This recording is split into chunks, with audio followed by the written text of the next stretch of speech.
안녕하세요. 명필 변호사입니다. 이번 시간에 금융리스 회사의 환치권 행사와 신의축 위반에 대해서 한번 보겠습니다. 이 리스와 관련돼서는 우리나라에서 이제 회생담보권으로 보는 게 통술 판례인데, 이 사안에서는 이제 환치권으로 좀 가져가려고 하다가 신의축 위반으로 이제 문제가 된 사안 같습니다. 사안을 한번 자세하게 볼까요? 사안을 보겠습니다. 캐피탈 회사의 원고는 의료재단인 피고, 병원이죠. 피고와 고가 의료장비에 관한 시설대여 계약, 금융리스 계약을 체결했습니다. 의료기기는 되게 비싸죠.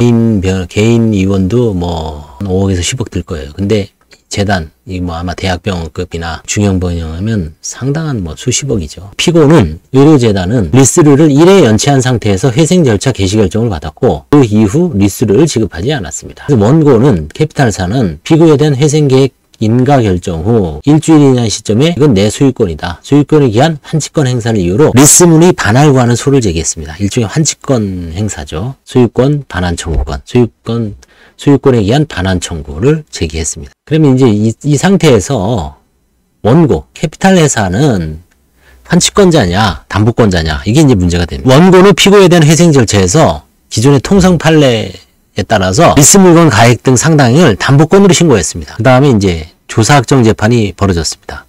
관리인이 일부 시인 및 부인한 부분에 대한 조사확정 재판, 화해 공개 결정을 통해 회생 담보권이 존재하는 것으로 확정됐습니다. 그런 다음에 회생계획 인가 결정 후 일주일이 지난 시점에 원고는 태도를 돌변해서 피고를 상대로 소유권에 기한 환치권 행사를 이유로 리스물이 반환을 구하는 소를 제기했습니다.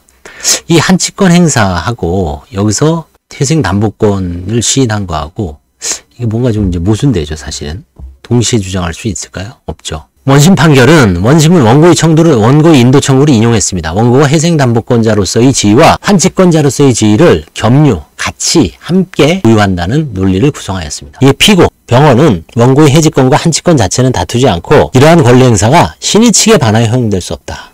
금반원의 법리죠. 앞에서 한 행위와 모순되죠. 앞에서는 회생담보권 인정하고 담보권자로서의 지위를 이제 인정을 하고서 여기서는 이제 소유권자로서의 지위를 구하는 거죠. 이게 모순되죠, 사실은. 소유권하고 담보권하고 분리가 되잖아요. 그렇죠? 동시에 성립될 수가 없죠. 대법원 판결. 대법원은 원고의 환치권 행사가 신의 측에 반하여 허용될 수 없는 것이라고 볼 여지가 있다고 판시하여 허용할 수 없다. 신의 측에 반하여 허용될 수 없다.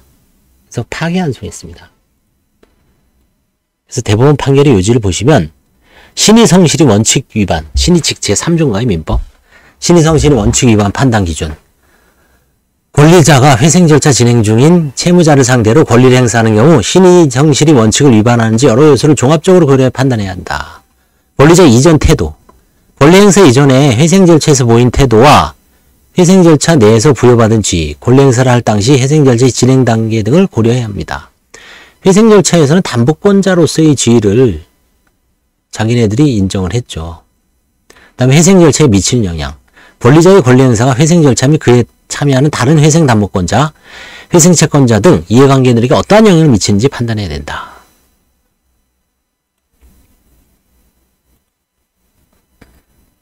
신의 측 위반 판단이 추가 기준.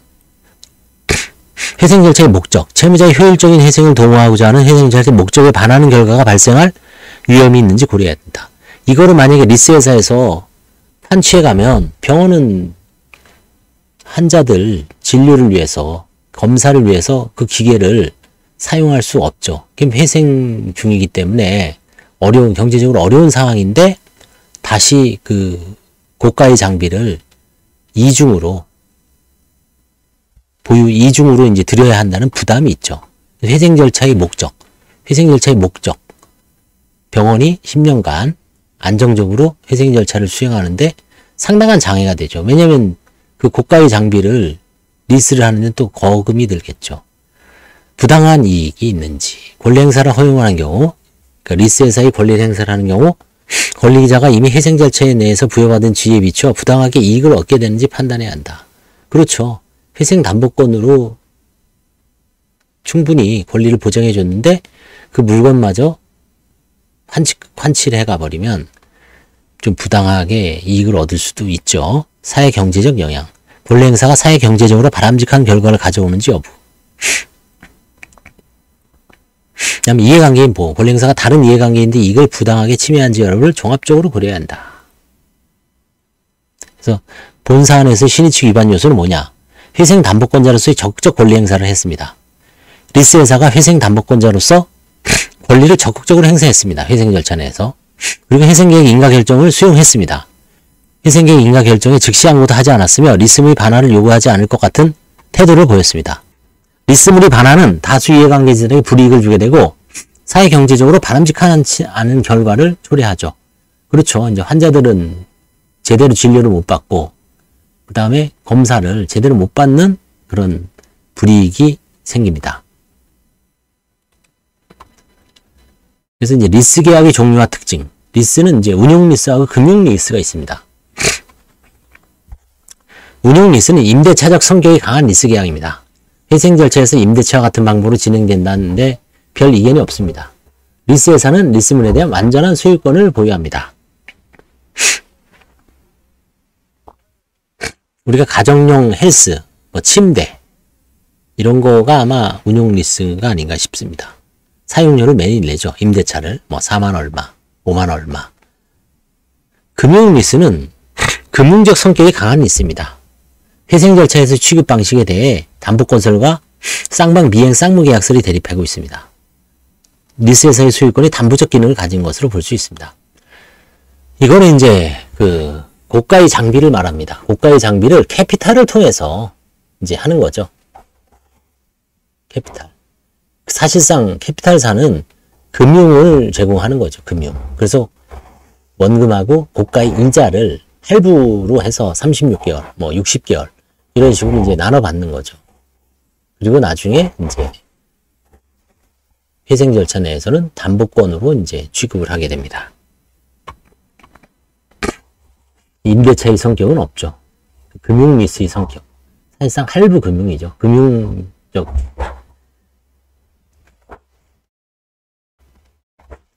그래서 리스, 금융 리스에 관한 법적 견해가 대립됩니다. 금융 리스의 법적 성격과 회생 절차에서의 취급 방식. 지금에서는 일부 제외하고는 거의 금융 리스죠. 뭐 병원, 고가 장비가 대표적인 겁니다. 담보건설, 리스 회사의 소유권을 담보권으로 보는 견해. 쌍방 미행 쌍무계약설, 리스 계약을 쌍방 미행 쌍무계약으로 보는 견해. 아직 소유권이 다 넘겨오지는 않죠. 왜냐하면 내가 리스를 다 납입해야 넘겨오니까. 금융리스의 회생 절차 취급에 관해 담보건설과 쌍방 미행 쌍무계약설이 오랜 기간 팽팽히 대립해왔다고 합니다. 이 두 견해는 리스 회사의 권리, 특히 환치권 인정 여부에 있어 중요한 차이를 봅니다. 대상 판결은 이러한 논쟁에 단초를 제공했다는 점에서 주목할 필요가 있다. 담보건설의 주요 내용, 소유권의 담보적 성격. 리스 회사가 리스 물건에 대한 유보한 소유권은 리스류 채권을 담보하기 위한 것이므로 순수한 소유권이 아니라 담보권으로 봐야 한다. 채권 신고 의무. 담보건설에 따르면 리스 회사는 채권 신고 기간 내 채권 신고를 해야죠. 그 다음에 환치권이 제한됩니다. 리스 기간이 만료되더라도 담보권 실행을 위해 리스물 반환을 청구할 수 없습니다. 회생 절차 진행 중에는 담보권 실행이 금지되기 때문입니다. 담보건설에 대한 비파. 당사자 의사가 불일치하다. 리스계약 당사자들은 리스 회사가 리스물에 대한 완전한 소유권을 보유하는 것을 의도하는 경우가 많습니다. 담보건설은 이러한 당사자 의사가 불일치할 수 있습니다. 우리 민법은 물권 법정주의를 취하고 있죠. 185조인가요? 민법 185조 물권법 물권 법정주의를 채택하고 있습니다. 규정된 물권만 인정됩니다. 담보건설은 법률에 명시되지 않은 새로운 형태의 담보물권을 인정하는 결과가 될 수 있다. 그 다음에 담보건설은 리스 회사의 권리를 지나치게 제한하여 금융리스 산업의 발전을 저해할 우려가 있다. 그렇죠. 리스료를 제대로 내지 않는데 이거 내 물건인데 이걸 그냥 줘버리고 담보권 뺀이 못 갖는다고 하면 상당한 주저하게 되겠죠. 그 다음에 쌍방 미행 쌍무계약설의 주요 내용. 대가적 관계를 인정합니다. 리스물의 사용을 보장할 리스 회사의 의무와 리스를 지급해야 할 리스 이용자의 의무가 서로 대가적 관계에 있다는 점을 근거로 듭니다. 관리인의 선택권. 이 견해에 따르면 관리인은 리스 계약 이행 또는 해지를 선택할 수 있다고 합니다. 환치권도 인정됩니다. 리스에서는 리스 이용자의 채무 불이행을 이유로 리스 계약을 해지하고 리스물을 환치할 수 있게 됩니다. 이게 어떤 리스 회사는 이런 설을 좋아하겠죠. 병원은 담보건설이고요. 미행 쌍무계약설에 대한 비판도 있습니다. 쌍방 미행 쌍무계약설에 대해서는 리스에서의 환치권을 인정하게 되면 채무자의 지위가 병원의 지위가 매우 불안정하게 된다는 비판이 따릅니다. 특히 의료 장비와 같이 채무자의 사업 계속에 필수적인 자산이 환치될 경우 회생 절차의 목적인 기업의 효율적 회생이 어려워질 수 있습니다. 또한 다른 채권자들의 이익도 침해될 우려가 있습니다. 그래서 이 가장 중요한 건 이제 채무자의 지위가 열악해지죠. 기업이 효율적 회생이 어렵다. 그게 가장 큰 단점입니다. 고가의 장부를 한치해 가면 다시 드려야 되는 그런 있죠. 그래서 법원 실무 하급심 판결의 경향. 종래의 법원의 회생 절차 실무는 하급심 판결의 태도는 대부분 담보건설의 입장을 취해 리스에서의 환치권 인정하지 않고 있습니다. 이는 채무자 회생과 채권자 간의 형평성을 중시하는 회생 절차의 목적에 부합하는 해석으로 볼 수 있습니다. 실무적 접근, 실무에서는 리스 계약의 형식보다는 그 실질과 기능을 중시하여 금융 리스의 담보적 성격을 강조하는 경향이 있다. 이는 회생 절차의 집단적 포괄적 채무 처리 성격과도 일맥상통한다. 그러나 대상 판결은 환치권을 전제로 한 판시를 함으로써 기존의 실무 경향의 변화 가능성을 시사하고 있다. 향후 대법원의 입장 변화 여부에 주목할 필요가 있습니다.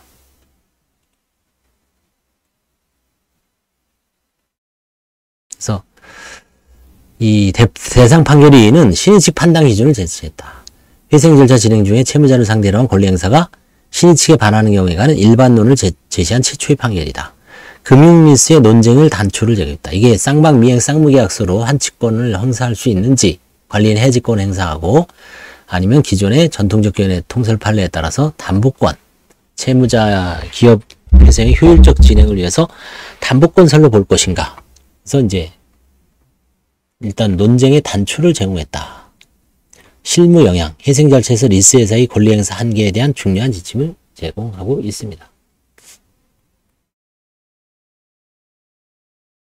대상 판결은 금융리스의 법적 성격에 관한 논쟁을 정면으로 다루지는 않았습니다. 환치권을 전제로 한 판시는 쌍방 미행 쌍무계약설에 가깝게 보이지만 상고인과 피고가 원고의 환치권을 인정한다는 전제하에 신의 측 위반만을 상고이유로 삼았다는 이 사건의 구체적 사정을 감안한다. 따라서 대법원이 어느 학설을 지지했다고 단정하기는 어렵다.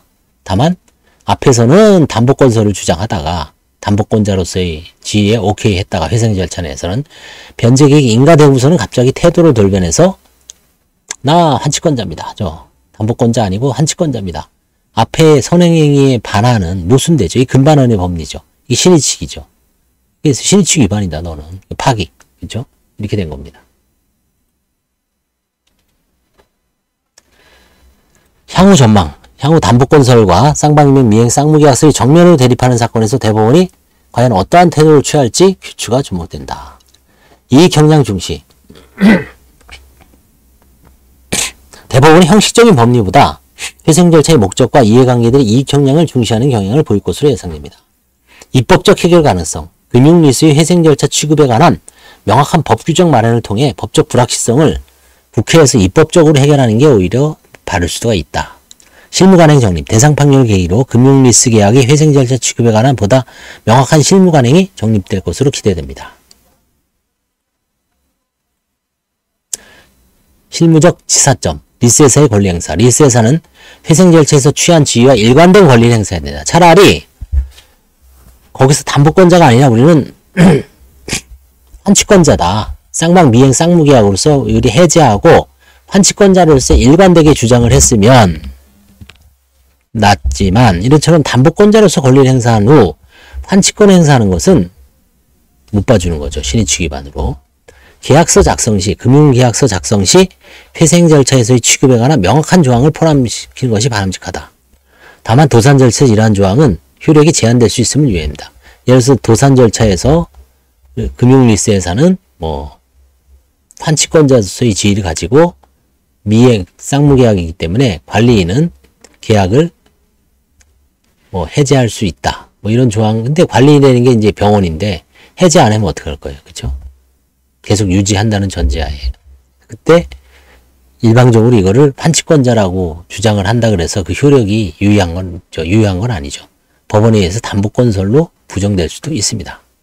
회생 절차에서 리스 이용자, 리스 회사 모두 자신이 법적 지위를 명확히 하고 일관된 전략을 수립해야 됩니다. 특히 리스 회사는 회생 담보권자의 지위와 환치권자의 지위 중 택 중 하나를 해라. 둘 다 하지 말고, 그래서 일관되게 회생 절차에서 환치권자로서의 지위를 강력하게 주장을 하고 환치권 행사를 하라는 얘기죠. 관련 권리의 법적 발전 방향, 신의치 구체화, 이해관계 규정, 금융리스 법적 성격, 국제적 정합성. 그래서 최종 결론은 금융리스 회사의 환치권 행사가 신의칙을 위반하는지 판단하는 기준을 제시했다. 그래서 주요 판단, 권리자의 이전 태도, 그렇죠. 회생 절차에서 담보권자로 있다가 갑자기 환치권자로 주장하는 건 안 된다. 회생 절차에 미치는 영향, 회생 절차에서 효율적 회생이 방해가 되겠죠. 환치를 당하면. 회생자의 목적, 부당한 이익 여부. 부당한 이익을 얻을 수도 있죠. 담보권자로서 이익을 얻다가 물건을 그냥 가져가 버리는 거죠. 담보건설과 쌍방미행 쌍무계약설이 대부분 지속될 것이다. 향후가 이제 금융리스의 법적 성격에 관한 명확한 법리가 적용 필요하다. 지금 2025년이죠. 예전 도산법 박해에서 한 2017년, 18년, 16년, 17, 18 이때 저도 이제 한국 도산법 박해 회원으로서 세미나에 이제 상반기, 하반기 이제 학술 발표회가 있는데 그때 참여해 보면 이 금융리스에 대해서 뭐 통설 판례가 하여튼 그 당시에도 담보건설이었습니다. 이 한치건설은 웬만하면 법원에서 인정하기가 어렵고 아마 향후 뭐 비슷한 전제하에 어려울 것 같습니다. 그렇지만 이제 논의는 이 판례가 이제 2021년에 22년, 23년에 나온 판례니까 좀 향후에 어떤 변경 가능성은 남아있다고 볼 수가 있습니다. 그래서 금융리스, 대표적인 이제 병원을 생각하면 됩니다. 고가의 장비. 그렇게 생각하면 우리가 가정 내에서 이제 생활용품 리스하는 거는 이제 보통 채무자들이 돌려주지 않으면 리스 회사에서 이의제기를 합니다. 주로 이제 뭐 이런 안마의자, 그 다음에 이제 뭐 냉장고, TV, 그 다음에 헬스기구, 뭐 런닝머신. 요즘 이제 홈 운동도 많이 하죠. 그런 거 다 리스를 많이 합니다. 그래서 그런 경우에는 운용 리스로 해야 되나요? 하여튼 그런 경우에는 만약에 돌려주지 않으면 면책에 이의 제기를 해서 저도 이제 저번에 그런 적이 있는데 파산관제인이 빨리 돌려줘라. 막 형사고소도 합니다. 그러면 돌려줬다. 그 확인서 받고 면책시켜 줍니다. 그래서 가정 내에 있는 건 별로 어려운 문제는 아니죠. 면책을 받으려면 근데 이런 이제 큰 병원, 그렇죠? 아니면 대규모 장치 산업 이런 경우에 이게 다 금융 리스의 성격이 강하죠. 그런 경우에는 담보건설이냐 환치권설에 따라서 환치권자로서의 지위를 인정할 것인가에 따라서 큰 차이가 난다는 점을 늘 염두에 둬야 됩니다. 감사합니다.